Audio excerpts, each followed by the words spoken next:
시청자 여러분 안녕하십니까? 3월 24일 뉴스와이 플러스 시작합니다. 헌법재판소가 오늘 오전 10시 한덕수 국무총리에 대한 국회 탄핵 소추를 기각했습니다. 헌법재판관 8명 가운데 5명이 기각을, 1명이 인용, 2명이 각하 의견을 냈습니다. 한 총리는 결론이 난 즉시 대통령 권한대 행직에 복귀했는데요. 이에 민주당은 광화문 잔디밭에서 12년 만에 천막 당사를 설치하고 최고위원 회의를 열었습니다. 이재명 민주당 대표는 국민이 과연 납득할지 모르겠다라며 지적했습니다. 오늘 탄핵 결과는 계엄 사태 관련 고위공직자에 대한 헌재의 첫 번째 사법 판단이며 이어질 윤석열 대통령의 선고에 전 국민의 관심이 쏠리고 있습니다. 전국적으로 건조주의보가 내려진 가운데 대형 산불이 잇따라 발생하고 있습니다. 강풍까지 불어와 진화 작업이 장기화되고 있는데요. 지난 22일 의성에서 발생한 대형 산불이 성묘객의 실수로 일어난 화재로 확인된 가운데 화재 현장에서는 라이터와 소주병 뚜껑이 발견돼 당시 상황에 대한 의문이 커지고 있습니다. 의성군 관계자는 정확한 화재 원인 규명을 위해 경찰과 추가 조사를 진행 중이라고 밝혔습니다. 이번 산불이 성묘객의 실화로 최종 결론날 경우 관련자들은 산림보호법에 따라 3년 이하의 징역 또는 3천만 원 이하의 벌금에 처해질 수 있습니다. 연예계가 또다시 논란의 중심에 섰습니다. 배우 김수현 씨를 둘러싼 중대한 의혹으로 파장이 확산되고 있는데요.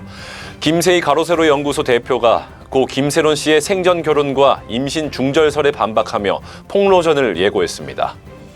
또한 김수현 씨가 무서워해야 할 게 조만간 나온다라며 엠번방을 능가하는 수준, 기다려라 라고 경고했습니다.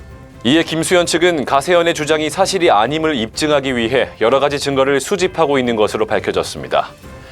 김수현의 소속사인 골드메달리스트는 가세현의 주장은 도를 넘었다며 강력한 법적 조치를 취할 것이라고 밝혔습니다. 미래에셋생명의 자회사인 미래에셋금융서비스와 PS파인서비스 등 법인보험 대리점 소속 보험설계사 97명이 사회초년생 등 보험계약자들에게 폰지 사기, 이른바 다단계 금융사기 행위를 저질러 금융당국에 적발됐습니다.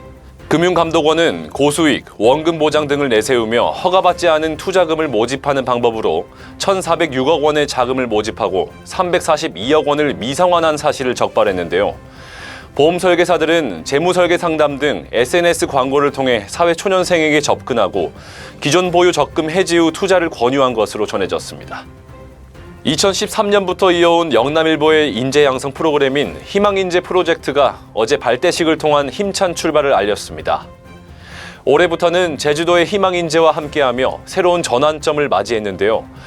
어제 대구사회복지관협회와 공동으로 열린 발대식에서 제주 동부종합사회복지관 장학생들과 대학생 멘토, 영남일보 배성로 회장을 비롯한 희망장학회 회원 등 130여 명이 참여했습니다.